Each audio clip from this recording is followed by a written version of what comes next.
ejemplo de aplicaciones que tenemos ahí, por ejemplo, que hay tiempo de transmisión por la tasa de transmisión. Entonces, por ejemplo, si yo quiero tener aquí un vehículo autónomo ahí, que se habla mucho ahí, yo voy a tener tasas de transmisión de datos muy alto con latencias muy bajas.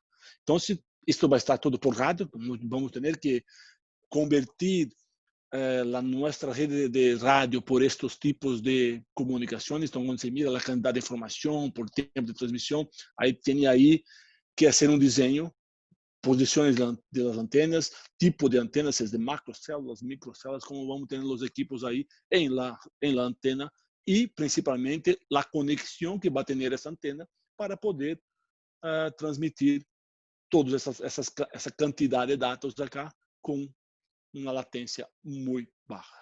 ¿Okay? Cuando se mira la parte de suscripción móvil, la cantidad de gente ahí, como ya ven, tenemos 13 millones de conexiones 5G hoy y vamos a llegar a 2.6 billones de conexiones en 2025. Entonces, se mira ahí que la parte de 4G, que esse azul acá, va a estar ahí aún muy importante, va a conviver en conjunto con 5G, não há como cambiar essa história. E quando se mira na parte verde, o alimento que temos aí com os dispositivos 5G. Pouco por região acá, como vai se quedar, mira acá principalmente onde vai ter a grande parte de 5G acá na América, Norte-América. Temos acá a parte naranja é o que vai ser crescer, das previsões que temos para o 5G. Então, a Norte-América vai se crescer muito. Onde tomamos acá a América Latina, vamos ter pouco comparado com as outras regiões, pero um crescimento muito importante em quantidade de gente com equipo 5G. Escutei hoje por la manhã que vai sair um iPhone aí que vai ter acesso 5G, então se com isso aí a gente vai se comprar o equipo e lá empieza um pouco mais aí com uma velocidade mais grande da história do 5G. Ok? E quais são os retos para nós outros sair de uma rede 4G e nos levar a 5G? Vamos ter a parte do rádio, do câmbio, que vamos falar um pouco. Esta história das pequenas células, as microcélulas, como chamamos aí, as microantenas, como vamos chamar. Uma história muito importante também, que é do rádio, chamado MIMO, que é a parte de transmissão, do foco, da parte de como vai ser o processamento da parte da rádio, da antena. Essa história também de beam performance, toda a parte de rádio acá, que se cambia o equipo de rádio, ok? E vamos falar acá que se pode transmitir em full duplex na rádio também, na mesma frequência, em dois sentidos, como hacemos hoje em dia com a fibra óptica. Tem aí Joaquim Esteves, Luiz, que está, não sei se quer falar algo aí. Não, pode seguir? Luiz, me escuta? Ok, eu vou seguir então acá. Muito bem, então, um pouco da parte de MIMO, que chamamos que é Massive Input, Massive Output, ou seja, a antena acá, del 4G, é uma antena que se distribui a parte de rádio por los distintos equipos e não há diferença com a parte do equipo. Com o 5G, já posso ter aqui algumas frequências, por exemplo, algumas frequências específicas para conectar equipos distintos em la rede, ou por foco, ou por por tipo de equipo, por tipo de, como chamamos de beam performance acá, como queremos cambiar la comunicação da parte de rádio. Ok? Então, isto é muito importante porque se tenho esta possibilidade de fazer com a parte de rádio acá, imagina que tenho que ter acá por detrás da antena para comunicar com os data centers, para fazer o processamento, o que seja aí. Então, e uma latência, como eu estava falando aqui, muito rápida. Então, aí temos aí algumas evoluções na rede dos principais, por exemplo, temos a evolução de uma na história chamada acá a parte de como vai se quedar a distribuição das antenas, por exemplo, a parte acá de Radio Access Network. Então, temos acá o sistema de rádio remoto acá, sim? Este sistema, por exemplo, da parte da antena que temos, um câmbio que já está passando hoje em dia é cambiar este equipo acá, que está cerquita da antena, para uma oficina central, para um data center, onde se conecta por fibra as antenas e acá se pode ter um processamento mais alto. O que vai se passar agora é que vai se poner esta parte acá de la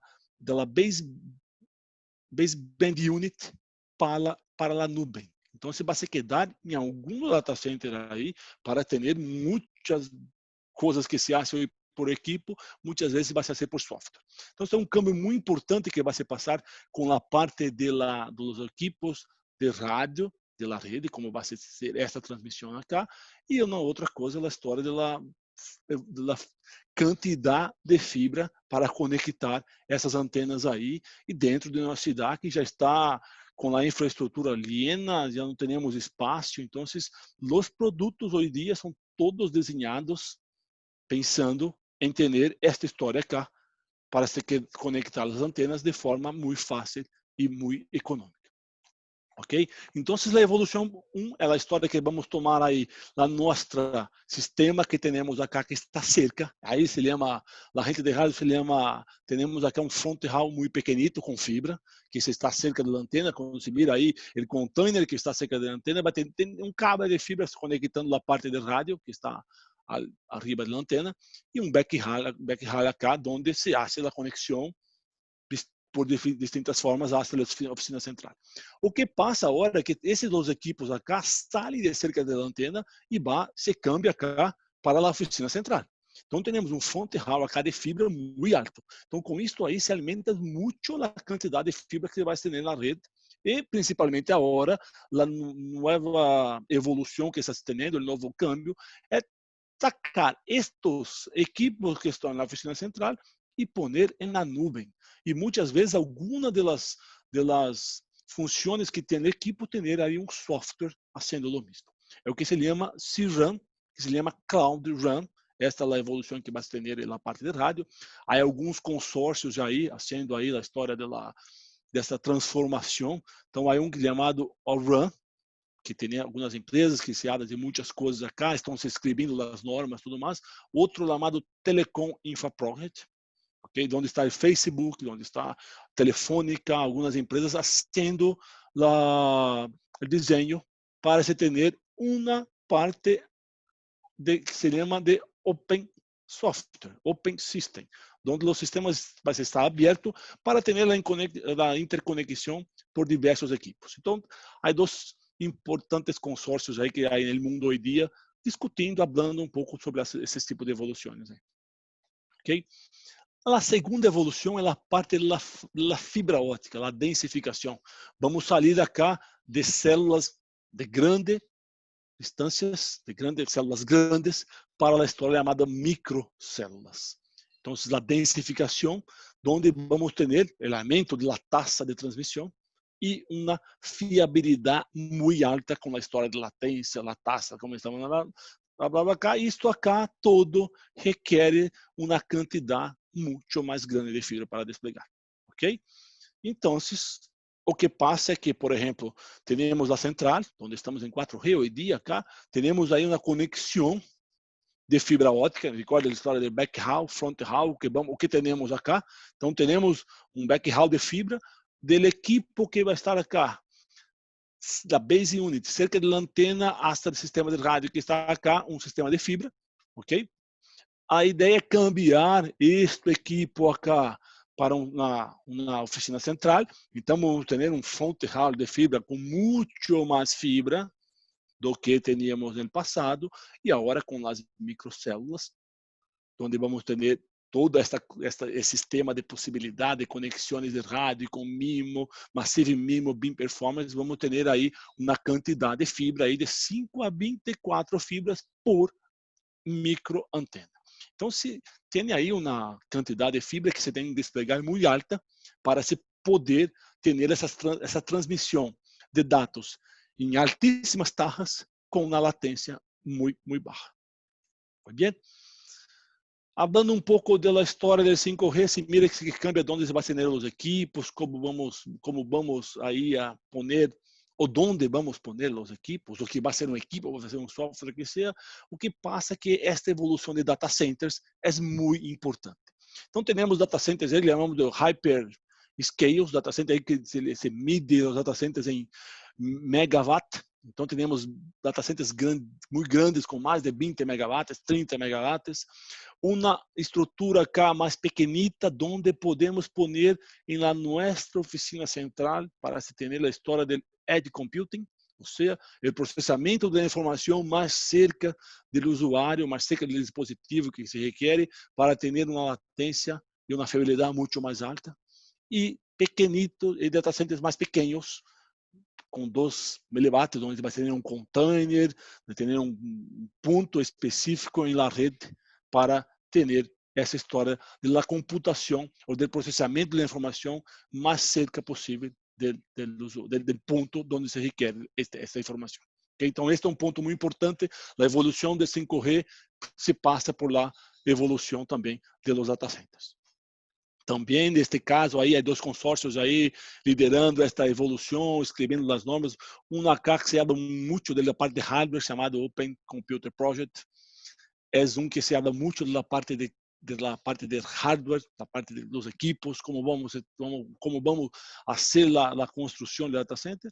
E um outro acá que se habla muito da parte de software, onde há muitos sponsors acá, AT&T, Google, Microsoft, Verizon, aí, distintos aí de empresas que se participam, inclusive o Prisma também está cá, falando com todos esses da cada data center, todos esses que estão no 5G, porque com isso aí, que essas tendências de mercado que tem aí hoje dia, que se desenha produtos ou se cambia os produtos de forma a poder atender esses requisitos aí que vai se passar nos próximos anos aí, ok?